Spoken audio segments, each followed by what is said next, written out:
மக்களே இந்த 125cc segment bikes வரும்போது ஆரம்ப காலகட்டங்களில் ஒரு கம்யூட்டர் ஸ்டைலையும் ஒரு சிம்பிள் டிசைனையும் வந்து டார்கெட் பண்ணி தான் அதிகமாக ப்ரொடியூஸ் பண்ணாங்க. பட் இப்போ ரீசெண்டாக லாஸ்ட் ஒரு 5 வருஷத்தில் பார்த்தீங்கன்னா இந்த 125cc செக்மெண்ட்ன்றது கிட்டத்தட்ட 160cc செக்மெண்ட் வந்து எப்படி ஒரு யங்ஸ்டர்ஸை வந்து டார்கெட் பண்ணாங்களோ, ஒரு ஸ்போர்ட்டிவான ஸ்டைலையும் பெர்ஃபார்மன்ஸையும் கொடுத்து டார்கெட் பண்ணாங்களோ, அதே மாதிரியே அடுத்த ஸ்டெப்பில் இந்த 125cc செக்மெண்ட்டும் வந்து மெயினாக இப்போ யங்ஸ்டர்ஸையும் வந்து டார்கெட் பண்ணுறாங்க. காரணம் அந்த டிசைனை வந்து அடுத்த ஸ்போர்ட்டிவ் டிசைனையும் கொண்டு வராங்க. அதை விட டே டு டே யூஸுக்காண்டி கம்யூட்டர் ஸ்டைலையும் வந்து உருவாக்குறாங்க.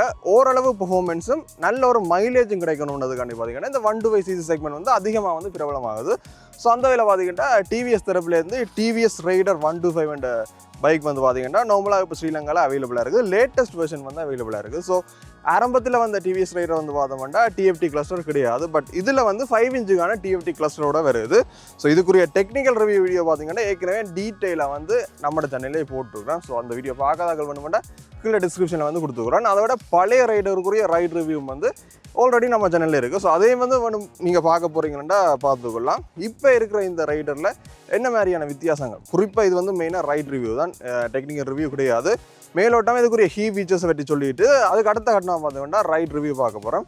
ஸோ இது என்ஜின் வரும்போது மெயினாக இவங்க டிவிஎஸ் தரப்பில் டார்கெட் பண்ணது ஒரு பெர்ஃபார்மன்ஸை. ஸோ இதில் ஒரு 3 வேல்வ் என்ஜின் செட்டப் வந்து கொடுத்துருப்பாங்க. எக்ஸாக்டாக வந்து 124.8cc கொடுத்துருப்பாங்க. ஸோ 11,10 bhp வந்து 7,500 RPMலையும் 11,10 Nm டோக் வந்து 6,000 RPMல வந்து அச்சீவ் பண்ணுற மாதிரி கொடுத்துருப்பாங்க. ஸோ இவங்க நினைச்சது என்னவோ, பட் நடந்தது என்னவோ. ஸோ இந்த பெர்ஃபார்மன்ஸை தாண்டி இதில் ஈகோ மோட், ரைட் மோட்ஸ் வந்து 2 மோட்ஸ் வந்து கொடுத்துருப்பாங்க. ஸோ இந்த செக்மெண்ட்லேயே வந்து 2 மோட்ஸ் வந்து இவங்க கொடுக்குறாங்க. ஸோ இதில் பவர் அண்ட் டோக் மாறமான்னு கேட்டிங்களா, லைக் அப்பாச்சி 160 மாதிரி மாறாது. பட் இங்கே என்ன நடக்க போகும்னா, பவர் மோட்டில் வந்து லைட்டாக உங்களுக்கு அந்த த்ரட்டல் ரெஸ்பான்ஸ் வந்து கொஞ்சம் இம்ப்ரூவ் பண்ணியிருப்பாங்க ஈகோ மோட்டோட ஒப்படைக்க. ஸோ ஈகோ மோட்டில் விட்டு ஓடுற பட்சத்தில் பார்த்தீங்கன்னா எங்களுக்கு இதில் ஐகோ அசிஸ்ட், அதாவது ஐகோ அசிஸ்ட்ன்றது மீனிங் இந்த இண்டக்ஷன் கோயிலுக்கு கரண்ட் கொடுக்குறது மூலம் சைலன்ட் ஸ்டார்ட் வந்து பண்ணிக்கலாம். அதை விட எக்ஸ்ட்ராவான ஒரு 3 செகண்ட் பூஸ்ட்டும் வந்து இந்த பைக் தரப்போகுது. அதை தாண்டி இந்த ஈகோ மோட்டில் வந்து சிக்னலில் வந்து ஐடியிலேருந்து ஆஃப் ஆகி ஒன்றாகிற சிஸ்டம் வந்து கொடுத்துருப்பாங்க. ஸோ ஃபார் எக்ஸாம்பிள் நீங்கள் சிக்னலில் நிற்கிறீங்கன்னா பைக் ஆட்டோமேட்டிக்காக ஆஃப் ஆகிடும். தென் ஒரு லைட்டாக இந்த கிளச்சை பிடிச்சி த்ரெட்டில் கொடுத்தீங்கன்னா பைக் ஸ்டார்ட் ஆகிடும். ஸோ அந்த சிஸ்டம் வந்து ஈகோ மோட்டில் மட்டும் ஒர்க் ஆகும், பவர் மோட்டில் ஒர்க் ஆகாது. அதை தாண்டி ஈகோ மோட்டில் ரியல் டைமில் நான் நிறைய பேர் வந்து சொன்ன விஷயம் என்னென்னா, ரைடர் மெயினாக எடுக்க போகிற விஷயம் டிசைனும் பெர்ஃபார்மன்ஸும். அதை தாண்டி இது உண்மையிலே இவைக்கு பேக் ஃபேர் ஆகினதுன்ற மீனிங்கை விட இதுக்கு ஒரு இன்னும் அவன் நினைச்சது வேறு நடந்தது வேறுன்ற மாதிரி மைலேஜை வந்து இவங்க அதிகமாக டார்கெட் பண்ணாங்க. 3 வேல்வ் என்ஜின் செட்டப்பாக இருந்தாலும் நிறைய யூசர்ஸ் வந்து பார்த்தீங்கன்னா 60+ kmpl வந்து ஒரு லிட்டருக்கு கிடைக்குதுன்ற மாதிரி நிறைய பேர் ரியல் டைமில் வந்து கமிட் பண்ணி சொல்லியிருக்கிறாங்க. ஸோ அந்த வகையில் அதிகமாக இந்த ரைடர் வந்து இப்போ இந்தியாவிலேருந்து ஒரு நம்பர் 1 சேலில் வந்துருக்கு 125cc செக்மெண்ட்டில். ஸோ அதுக்கு மெயினான ரீசன் மைலேஜ் தான். அதை விட பார்த்தோம்னா இதுக்குரிய டிசைன். ஸோ டிசைன் வந்து எப்போவுமே சப்ஜெக்டிவ்னு சொல்லலாம். உங்களுக்கு இந்த டிசைன் பிடிச்சிருக்கா இல்லையான விஷயத்தை பார்த்தீங்கன்னா மறக்காம கமெண்ட் செக்ஷனில் கமெண்ட் பண்ணுங்கள். அதை விட எல்இடி செட்டப், எல்இடி ஹெட்லாம் வருது, எல்இடி டெய்லாம் வருது, அதேமாதிரி சிக்னல் எல்லாமே ஹெலஜனோட தான் வரப்போகுது பேசிக்காக. பட் மெயினான விஷயம் கிளஸ்டர், 5 இன்ச்சுக்குரிய டிஎஃப்டி கிளஸ்டர் வருது. ப்ளூடூத் கனெக்டிவிட்டியோடையும் வந்து இந்த பைக் வருது. ஸோ இதை தாண்டி இந்த வீடியோவில் இந்த என்ஜின் ரிஃபைன்மெண்ட் என்ன மாதிரி இருக்குன்னு செக் பண்ண போகிறோம். அதோட பார்த்தீங்கன்னா இனிஷியலான பெர்ஃபார்மன்ஸ், இது வந்து நியூ வெஹிக்கிளினுடைய அதிகமாக நாங்கள் புஷ் பண்ண முடியாது. இனிஷியலான ஃபர்ஸ்ட் இம்ப்ரெஷனுக்குரிய ரைட் ரிவ்யூ தான் பார்க்க போகிறோம்.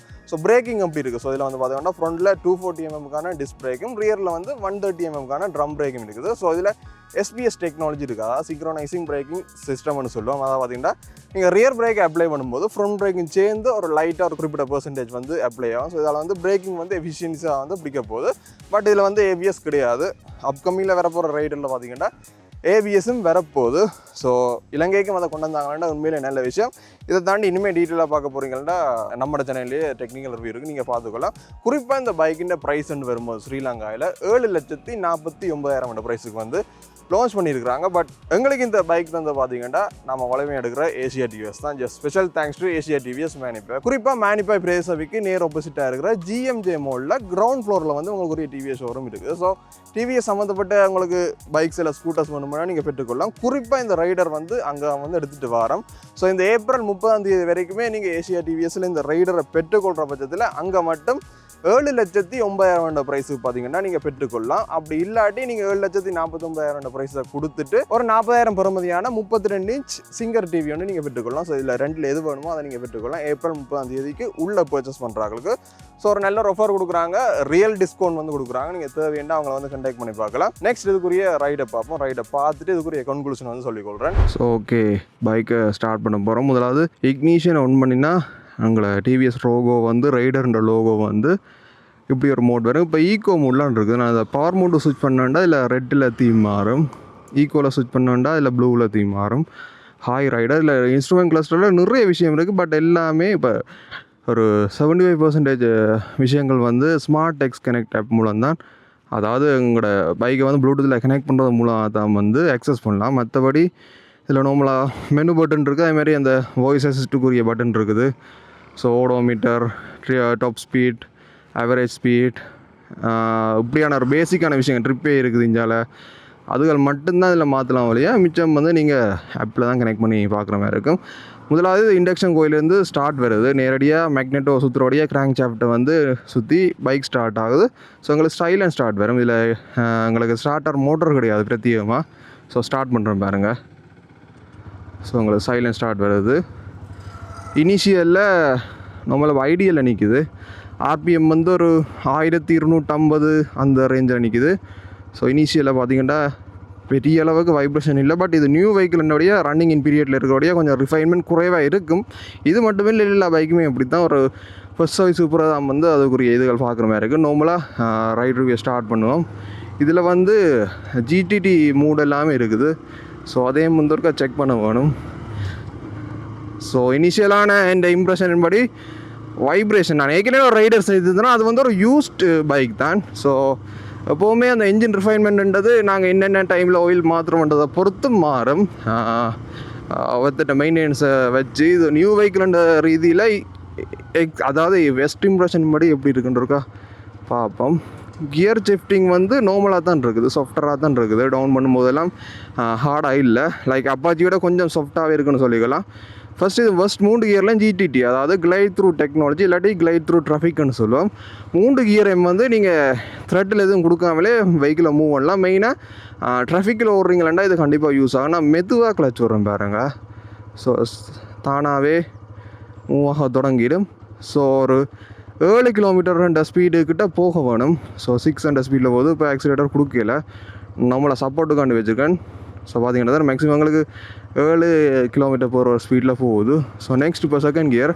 பட் என்ன இந்த விஷயத்தில் நீங்கள் பொறுமையாக கிளச்சை விடுற மாதிரி இருக்கும். ஸோ 2வது கியர் லைட்டாக இழுக்குதோன்ற மாதிரி இருக்குது. பட் ஆர்பிஎம் வந்து அவ்வளோண்டு ரைஸ் ஆகிற மாதிரி தெரியலை. ஸோ ஏற்கனவே ஒரு ஜிடிடி டெஸ்ட் வந்து போட்டிருந்தேன், அதாவது பழைய ரைடரில். ஸோ அதில் வந்து பார்த்தோம்னா எங்களுக்கு செகண்ட் கியர்லேயே 11 km/h ஸ்பீட் வரைக்குமே போயிருந்தது. பட் இது கொஞ்சம் அன்கான்ஃபிடென்ட்டாக இருக்குது. பட் இப்போ விட்டுட்டேன், ஃபுல்லாகவே கிளச்சை ரிலீஸ் பண்ணிட்டேன். லைட்டாக அந்த என்ஜின் ஆஃப் ஆகிடுமோன்னு ஒரு சின்ன பயம் ஒன்று இருந்தது. இப்போ 10 km/h ஸ்பீடில் போகுது. என்ன செய்ய மாட்டால் ஃபியூவல் இன்ஜெக்ஷன் வந்து மேப்பிங்கில் செட் பண்ணியிருப்பாங்க. ஸோ இப்போ த்ரெட்டில் பொசிஷன் சென்சர் இருக்குது. நாங்கள் த்ரெட்டில் கொடுக்காத பட்சத்தில் அதை வந்து டிடெக்ட் பண்ணி த்ரெட்டில் இல்லையானு. ஸோ அதை வச்சு இதில் ஒரு ஜிடிடி மோட் வந்து ஒர்க் ஆகிற மாதிரி கொடுத்துருப்பாங்க. இன்னொரு கியர் வந்து இது ஒர்க் ஆகும். ஸோ இது 10 வரைக்கும் போகுது. இப்போ 3rd கியரை போட்டுட்டேன், பொறுமையாக கிளச் ஆகிறேன். பட் உங்களுக்கு அந்த நொக்கிங் சவுண்ட் கேட்கும். ஸோ நொக்கு இல்லை, ஓகே. 3வது கியரில் வந்து அவ்வளாண்டு எனக்கு எடுபடையில். பட் ஏற்கனவே யூஸ் பண்ண இதில் வந்து பார்த்திங்கன்னா எனக்கு அந்த ஜிடிடி பர்ஃபெக்டாக ஒர்க்காக இருந்தது. ஸோ இது மெயின் அங்கே யூஸ்ஃபுல்லாக இருக்கும்னா ட்ராஃபிக்கில் மேபி ஃபியூவல் வந்து குறைவாக இருக்குது. ஸோ உங்களுக்கு ஃபியூவல் பம்பால் வர ப்ரெஷரும் குறைவாக இருக்கக்கூடிய மேபி 3rd கியருக்கு அதை ஒத்துக்கொள்ளாமல் இருந்திருக்கு. பட் எனிவே நாங்கள் நார்மலாகவே ட்ரை பண்ணி கொண்டு போவோம்.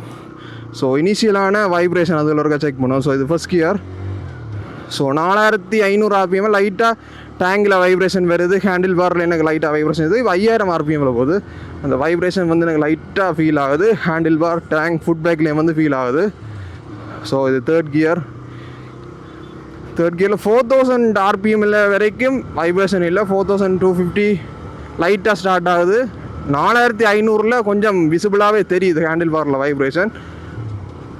ஸோ இப்போ 4th. ஸோ இந்த ரேஞ்சில் லைட்டான ஒரு ரிஃபைன்மெண்ட் பண்ணியிருக்கலாம்ன்றது என்ற கருத்து. பட் ஒரு சிட்டிக்கு ஓடுறீங்கன்னா உங்களுக்கு ஸ்மூத்தான ரைடிங் எக்ஸ்பீரியன்ஸ் வந்து இதில் கிடைக்கிறதுக்கு சான்ஸ் இருக்குது. ஸோ பெர்ஃபார்மன்ஸ் இப்போ நான் ஈக்கோ மூட்லாம் இருக்கிறேன், பவர் மோட்டுக்கு மாற்றிட்டு செக் பண்ணுவோம். ஸோ இப்போ 45 ஸ்பீடில் போகுது ஈக்கோ மோட். ஸோ இதிலே வந்து உங்களுக்கு அந்த ஆவரேஜ் கேஎம்பிஆர் எல்லாமே இதில் காட்டுற மாதிரி இருக்கும். ஸோ ரைட் பண்ணுறதுக்கு ஓரளவு ஃபன் டு ரைட் மாதிரி தான் இருக்குது. அதாவது 125cc நல்ல ஒரு பெர்ஃபார்மன்ஸ் வந்து ஈகோ முள்ளேனா ஃபீல் ஆகுது. மேபி இதில் பவர் அண்ட் டோக் எதுவுமே மாறாது, பட் இருந்தாலும் த்ராட்டில் ரெஸ்பான்ஸ் வந்து ஒரு சின்ன மாட்டம் இருக்கும்னு சொன்னாங்க கம்பெனி சைடில் இருந்து. ஸோ அதே முறுக்கா செக் பண்ணுவோம். ஸோ கியர் வந்து நல்ல லைட்டராகவே இருக்குது, பட் அந்த ஸ்ட்ரக் ஆகிற ஃபீல் இருக்குது. என்னென்னா இது இன்னுமே பிரேக்கிங் பீரியடில் இருக்கிறபடியாக ஸோ இப்போ ஆட்டோமேட்டிக் ஆஃப் ஆகிட்டு ஆட்டோ அசிஸ்ட் வந்து, அதாவது டிவிஎஸ் இண்டெலிகோ அது வந்து ஒன்றா இருக்கிறபடியாக இப்போ நான் லைட்டாக த்ரட்டில் கொடுக்குறேன்டா. ஸோ வெஹிக்கிள் தண்டவாட்டில் ஸ்டார்ட் ஆகிடும். செல்ஃப் ஸ்டார்ட் கொடுக்க தேவையில்ல. நான் இப்போ பவர் மோட்டுக்கு வந்து ஸ்விட்ச் பண்ணிட்டேன். ஸோ இதில் பவர் அண்டு விழுது. இதில் வந்து என்ன மாதிரி இருக்குன்னு செக் பண்ணுவோம். ஸோ இதில் ஆர்பிஎம் வந்து சடனாக ரைஸ் ஆகிறது ஃபீல் வந்துச்சா. நான் நார்மலாக முதல் கொடுத்த மாதிரி தான் ஆக்சிலேட்டர் நான் கொடுத்து ஓடுறேன் அதே இதில். பட் அந்த ஆர்பிஎம் வந்து சடனாக இன்க்ரீஸ் ஆகும். த்ரெட்டட் ரெஸ்பான்ஸ் அந்த குறிப்பிட்ட ரேஞ்சுக்கே ஹையர் ஆர்பிஎம் வர்ற மாதிரி டியூன் பண்ணியிருக்கேன். ஸோ இது கொஞ்சம் விசிபிளாக தெரியும். நான் ஆரம்பத்தில் நினச்ச விஷயம் என்னன்னா 125cc செக்மெண்ட்டில் ஒரு 11.2 bhp தான் இருக்குது. ஸோ அதுக்குள்ளே பெரிய வேரியேஷன்ஸ் காட்ட முடியாதுன்னு நினச்சேன். பட் ஓரளவு சொல்கிற மாதிரி இருக்குதுன்னே இதில் சொல்லிக்கொள்ளலாம். ஸோ இதில் 4500 RPM லைட்டாக ஒரு வைப்ரேஷன் தெரியுது. ஸோ இப்போ 5th கியரில் போகிறேன். ஸோ என்ஜின் நாய்ஸ் வந்து அவ்வளோ இல்லை, பட் எக்ஸாஸ்ட் நாய்ஸ் வந்து நல்ல விசிபிளாகவே தெரியுது. அந்த பீட்ன்றது ரைடருக்கு ஃபீல் ஆகும். ஸோ கொஞ்சம் நல்லா இருக்கும். பட் தொடர்ந்து ஓடைக்க சம்டைம் இரிட்டேட் பண்ணலாம். பட் அந்த பீட்டை விரும்புகிறவங்களுக்கு வந்து கொஞ்சம் பெட்டராகவே இருக்கும். ஸோ இந்த இடத்துல பெருசாண்டு அந்த வைப்ரேஷன் இல்லை. 53 என்ற ஸ்பீடில் போகுது 5th கியரில். ஸோ இதில் பிரேக்கிங் டெஸ்ட் பண்ணுவோம் 50 என்ற ஸ்பீடில் வச்சு. கொஞ்சம் அங்கெல்லாம் போய் டெஸ்ட் பண்ணுவோம். ஏன்டா சரியான இடங்களில் நாங்கள் டெஸ்ட் பண்ண வேண்டியிருக்கு. முன்னு பின்னு வாகனங்கள் பார்த்து செக் பண்ணுற மாதிரி இருக்கும். ஸோ நாங்கள் ரிட்டர்ன் போயிட்டு அப்படியே மிச்ச விஷயத்தை எடுப்போம். கியர் வந்து டவுன் பண்ணால் அந்த நல்ல லைட்டராக இருக்குது. பட் எனக்கு அந்த மேபி ஒரு 500 கிலோமீட்டர் ஓனா பிறகு கியர் டீத் எல்லாம் வந்து ப்ராப்பராக வந்து செட் ஆகிடும். கியர் செலக்டர் எல்லாமே நார்மலாக வந்த பிறகு அந்த என்னென்னு சொல்கிறது, அந்த ஸ்மூத்னஸ் ஃபீல் இல்லை. பட் கியர் ஷிஃப்ட் வந்து ஈஸி, நல்ல ஒரு ஈஸியாக வந்து எனக்கு கியர் டவுன் பண்ணுற மாதிரி கொடுத்துருப்பாங்க. ஸோ இப்போ நாங்கள் டேர்னிங் ரேடியஸ் பார்ப்போம். ஸோ இது அப்பாச்சி விட நீங்கள் ஒரு ஹாஃப் ஆஃப் த ரோட்லேயே வந்து டேர்ன் பண்ணலாம். ஸோ 5000லேருந்து 6000 RPM வேறு லெவலில் வைப்ரேஷன் இருக்குது. ஸோ இந்த பெர்ஃபார்மன்ஸ் ஒரு 125cc செக்மெண்ட்டில் நல்ல ஒரு பெர்ஃபார்மன்ஸ் வந்து ரைடரில் கொடுத்துருக்காங்க. பட் உண்மையிலே பெட்டராக இருக்குது. ஸோ 4th கியர் 53 என்ற ஸ்பீடில் போகுது.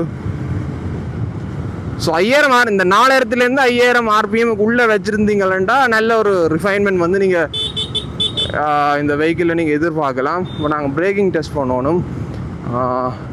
40 என்ற ஸ்பீட் ஒரு பாதுகாப்பான ஸ்பீடுக்கே வருவோம். ரியர் பிரேக்கை தனியாக தான் அப்ளை பண்ண போகிறோம். பட் இதில் SBS இருக்குது. எந்த அளவுக்கு எஃபெக்டிவாக ஒர்க் ஆகுதுன்னு பார்ப்போம். 3, 2, 1. ஸோ நான் கொஞ்சம் கான்ஃபிடென்ட்டில் அப்படியே லைட் எனக்கு அந்த பழக்கத்தில் முன் பிரேக்கும் லைட்டாக பிடிச்சிருந்தேன். தனியாக ரியர் பிரேக் மட்டும் அப்ளை பண்ணும்போது லைட்டாக ஸ்பொஞ்சியராக தான் இருக்குது. ஸோ இன்னுமே கொஞ்சம் என்ஜின் பிரேக்கிங்கை விட்டு எடுத்துருந்தா மேபி பெட்டராக இருக்கும். பட் எக்ஸாக்டான டைமிங் எல்லாமே போட்டுக்கொள்ளணும். இப்போ நான் 5th கியரில் நின்ற இடத்துலேருந்து மாற்றம் பாருங்க. ஸோ லைட்டாக மூவ் பண்ணி பாருங்கள், அந்த கிளிக்கிங் சவுண்ட் வந்து பெருசாண்டு கேட்கல. செகண்ட் கியர் நல்ல ஒரு லைட்டராக இருக்குது. பட் நான் முதல்ல ஓன ரைடர் வந்து கொஞ்சம் ஹார்டாக இருந்துச்சு கியர் எல்லாம் மாற்றுறதுக்கு. அதை விட கியருக்கு வந்து ஸ்ட்ரக் ஆகின பிரச்சனையும் இருக்குது. ஸோ இதில் வந்து இப்போ ஸ்ட்ரக் ஆகிருக்குது பாருங்கள். செகண்ட் கியரில் கொஞ்சம் மூவ் பண்ணுறேன். கொஞ்சம் ஆக்சிலேட்டர் கொடுத்தெடுத்தேன்டா லைட்டாக நியூட்ரல் பண்ணலாம். ஓகே, இப்போ என்னென்னா எங்களுக்கு முன்னுக்கு வந்து 240 mm டிஸ்க் பிரேக் இருக்குது. ஸோ அதையும் ஒருக்கா செக் பண்ணி பார்ப்போம் 40 என்ற ஸ்பீடில். பட் எல்லாமே பண்ணலாம். இதில் அந்த ப்ராப்பரான ஏரியா இப்போ மண்டதியில் செக் பண்ணும்போது இன்னுமே பெட்டராக இருக்கும். பட் இது ஒரு சிட்டிக்கு ஒரு வழியாக கொஞ்சம் பார்த்து தான் செக் பண்ணுற மாதிரி இருக்கும். ஸோ இப்போ 45 என்ற ஸ்பீடில் போகுது. இப்போ நார்மலாக ஃப்ரண்ட் பிரேக் தனி அடிக்க போகிறேன் 40 என்ற ஸ்பீடில் வச்சு. 40, 3, 2, 40 வேறு இல்லை. ஓகே, ஃப்ரண்டில் வந்து உண்மையில் நல்ல ஷார்ப்பாக இருக்குது. நான் ஒரு ஹாஃப் ஆஃப் த ஸ்பீட்லேயே வந்து கிளச்சை வந்து லைட்டாக பிடிச்சிட்டேன். ஸோ எக்ஸாக்டான டைமிங் எல்லாமே வந்து பார்த்திங்கன்னா இதில் போட்டுக்கொள்கிறேன். பட் என்ன ஃபுல்லாக நீங்கள் கியரை ஒரு பேனிக் பிரேக்கிங் பண்ணுறீங்களா நீங்கள் கியரை வந்து அப்போவே டவுன் பண்ண மாட்டீங்க. ஸோ இந்த உருட்டி தான் டவுன் ஆகுது. எல்லா பைக்லேயும் வந்து ஒரு இஷ்யூ இருக்கும். பட் இதுலேயும் வந்து அது இருக்குது. ஸோ போத் பிரேக் வந்து அப்ளை பண்ணணும். பண்ணி பார்ப்போம் என்னென்னா நான் இப்போ செகண்ட் கியரில் வச்சு எடுக்கிறேன். சம்டைம் இது இரிட்டேட் பண்ணலாம். நீங்கள் பேனிக் பிரேக்கிங் பண்ணும்போது கியர் வந்து டவுன் ஷிஃப்ட் ஆகிறது லைட்டாக கடுப்பாக இருக்கும். பட் இனிஷியல் டோக் வந்து உண்மையிலேயே ரைடரை பொறுத்த வரைக்கும் பெட்டராக தான் இருக்குது. ஒரு 3 valve என்ஜின் இதில் மெயினாக பெர்ஃபார்மன்ஸ் வந்து பெட்டராக இருக்கும். ஸோ அதுக்கேற்ற கேரக்டர் வந்து இந்த என்ஜின் காட்டுது. அட் த சேம் டைம் இதில் வந்து இன்னொரு விஷயம் பாருங்கள், இந்த ஆர்பிஎம்மில் இந்த ஸ்பீட் வந்து ஸ்ட்ரெஸ்ன்றது இதில் டவுன் பண்ண சொல்லுதாருங்க 4th கியரில். ஸோ இது அப்பாச்சிலேயும் வந்து இருக்கும் ஸ்ட்ரெஸ் ஆர்பிஎம்ட்டு ஆரோமாக்கும் காட்டும், இதுலேயும் வந்து காட்டுது. நல்ல விஷயம். நான் இப்போ 3rd கியருக்கு மாற்றிட்டேன்டா இன்னும் ஒரு குறைக்க சொல்லுதாருங்க. ஸோ இந்த ஆர்பிஎம்மே இதுக்கு ஸ்ட்ரெஸ்ன்ற மாதிரி அது இண்டிகேட் பண்ணுது. பட் இதெல்லாம் பார்த்து ஓட போனால் நாங்கள் என்ன மாதிரி ஓடுவோம் தெரியல. பட் இப்போ பாருங்க அந்த அம்புக்குறி நிட்டுது. ஸோ இப்போ கூட டவுன் தான் பண்ண சொல்லியிருக்குது. இப்போ நாங்கள் போத் பிரேக்கை வந்து அப்ளை பண்ணோம் 40 என்ற ஸ்பீடில் வச்சு 3 to 1. போத் பிரேக் பயங்கர பர்ஃபெக்டாக இருக்குது. போத் பிரேக் வந்து நீங்கள் எப்போவுமே யூஸ் பண்ணுங்கள். எஸ்பிஎஸ்ஸை விட நீங்கள் ஒரு மேனுவலாக பழகிட்டீங்களா, போத் பிரேக்கை பிடிச்சி பழகிட்டீங்களா உண்மையிலே பெட்டரான ஒரு இதை வந்து நீங்கள் எதிர்பார்க்கலாம். பட் செகண்ட் கியர்லேயும் வந்து ஈஸி டு கேரி அவுட் பண்ணுது இந்த வெஹிக்கிள். அதாவது இந்த மெயினான விஷயம் டோக் 11.10 Nm டோக், நல்லா டீசெண்டான டோக் தான் 125cc செக்மெண்ட்டில். ஸோ செகண்ட் 3rd கியரில் வந்து உங்களுக்கு அந்த ஜிடிடி மூட்டும் வந்து சேர்ந்து ஹெல்ப் பண்ணுறோடைய ஈஸியாகவே வந்து வெஹிக்கிள் அந்த அன்கம்ஃபர்டபுளாக ஃபீல் ஆகாது, டக்காண்டே எடுக்கிற மாதிரி ஃபீல் ஆகும். ஸோ கிளச் எல்லாம் பார்த்திங்கன்னா நல்ல ஒரு லைட்டராகவே இருக்குது. லைக் N160 எல்லாம் வைக்கல, பட் இது ஒரு நல்ல ஒரு லைட்டரான கிளச் தான். N160 யூஸ் பண்ணாங்களுக்கு தெரியும், கிளச் வந்து நல்ல லைட்டராக இருக்கும். ஸோ இது வந்து பார்த்திங்கன்னா டிவிஎஸ். ஸோ இந்த ஓகே, ஓரளவு ஓகே, மேனேஜபிள் தான். சிட்டி கேம் வந்து அவ்வளோ வந்து பெயின் வராது நினைக்கிறேன். எங்களுக்கு குரோம் லிவர்ஸ் வருது. ஸோ அந்த இதில் நல்ல ஒரு ஃபினிஷிங் வந்து எங்களுக்கு கிடைச்சக்குள்ளுது. மெயினான விஷயம் இதுக்குரிய கன்க்ளூஷன், இது ஹேண்ட்லிங் வந்து பெட்டராக இருக்குது நான் ஓடின வரைக்கும். ஸோ டிவிஎஸ் வெஹிக்கிளில் ஹேண்ட்லிங் வந்து எப்போவுமே பெட்டராக இருக்கும். அதை விட முக்கியமான விஷயம் இதுக்குரிய பிரேக்கிங், ரியர் பிரேக் வந்து கொஞ்சம் இம்ப்ரூவ் பண்ணியிருக்கலாம் 130 தான். பட் இருந்தாலும் பெட்டி நாயினா பிறகு கொஞ்சம் பெட்டராக இருக்கிறதுக்கு சான்ஸ் இருக்குது. அதை தாண்டி இதுக்குரிய மைலேஜ், ஸோ மைலேஜை விரும்புகிறாங்களும் இந்த செக்மெண்ட்டுக்கு போய்க்கலாம். ரிஃபைன்மெண்ட் வந்து அந்த 13 RPMல கொஞ்சம் இம்ப்ரூவ் பண்ணியிருக்கலாம். இப்போ இனிஷியலாக வந்து எனக்கு இருக்கிற இம்ப்ரெஷனை சொல்லிக்கொள்கிறேன். பட் இதை விட இன்னுமே கொஞ்சம் ஸ்மூத்தாகும் ஒரு ஃபர்ஸ்ட் சர்வீஸுக்கு பிறகு. ஸோ அதுக்கு பிறகு கொஞ்சம் ஸ்மூத்தாகும். பட் இருந்தாலும் பட்டர் ஸ்மூத்தாகுமான்னு கேட்டிங்கன்னா இல்லை, அந்த இடத்த கொஞ்சம் ரிஃபைன் பண்ணியிருந்தாங்கன்னா வேறு லெவல் பைக்காக இது இருந்திருக்கும். மற்றபடி பார்த்திங்கன்னா ஒரு ஸ்டைலிஷான பைக், அதேமாதிரி பெர்ஃபார்மன்ஸும் வேணும், மைலேஜும் வேணும். அட் த சேம் டைம் மைலேஜும் வேணும். ஈக்கோ மோட், பவர் மோட் இருக்குது. ஸோ நீங்கள் ஈக்கோவில் விட்டுட்டு போகிறது எப்போவுமே பெட்டராக இருக்கும். ஸோ நான் ரன்னிங்லேயே மாற்றிட்டேன் பாருங்கள், ஈக்கோ மோட் பவர் மோட் மாறுது, த்ராட்டில் கொடுக்கிங்க பாருங்கள் மாறுது பாருங்கள். ஸோ அப்பாச்சியில் வந்து ஃபுல்லாக த்ராட்டில் க்ளோஸ் பண்ணி தான் மாற்றுற மாதிரி இருக்கும். ஸோ ஒரு 7,49,000 ஸ்டாண்டர்ட் ப்ரைஸ். ஸோ அந்த ப்ரைஸுக்கு பார்த்திங்கன்னா உண்மையிலேயே ஒரு வேல்யூ ஃபார் மணியாக இருக்கிறதுக்கு சான்ஸ் இருக்குது. ஸோ அப்படியே நாங்கள் தேவைன்னா நீங்கள் செக் பண்ணி பாருங்கள். ஏசியா டிவிஎஸ் வந்து நீங்கள் கண்டாக்ட் பண்ணி பார்க்கலாம். ஸோ இதுக்கு வந்து பார்த்திங்கன்னா அவங்க 5 years இல்லாட்டி 61,000 கிலோமீட்டர் ரெண்டில் எது முதல் அதை வந்து வாரண்டியை வந்து கன்சிடர் பண்ணி கொள்ளுவாங்க. ஸோ உங்களுக்கு யாராவது தேவையான செக் பண்ணி பார்க்கலாம். 5 speed கியர் பாக்ஸ் இல்லை ஃபோர்ஸ் நியூட்ரல் வந்து நான் இது வரைக்கும் ஃபீல் பண்ணல. ஸோ நான் எதிர்பார்த்த விஷயம் இதில் ஃபோர்ஸ் நியூட்ரல் விழுமாண்டு. அப்பாச்சிலே வந்து எனக்கு லைட்டாக ஆரம்பத்தில் ஃபோர்ஸ் நியூட்ரல் வந்து விழுந்தது. ஸோ அது வந்து போக சரியாகிட்டுது. ஸோ அவ்வளோ தான் இந்த வீடியோ. ஏற்கனவே இந்த பைக் யூஸ் பண்ணி கொண்டிருக்கிறீங்கன்னா உங்களுக்குரிய கன்க்ளூஷன் பார்ட் டைம் வந்து கீழே போட்டிங்களா புதுசாக இந்த பைக் வாங்குறாங்களுக்கு கட்டாயம் வந்து யூஸ்ஃபுல்லாக இருக்கும். ஸோ அதை விட எப்படியான ஆட்டோமொபைல் சம்மந்தமான டெக் சம்மந்தமாக நீங்கள் நிறைய வீடியோஸ் பார்க்க போகிறீங்கன்னா மறக்காம தனுஷ் டெக் சேனலை சப்ஸ்கிரைப் பண்ண மறந்துடாதீங்க. பாய்.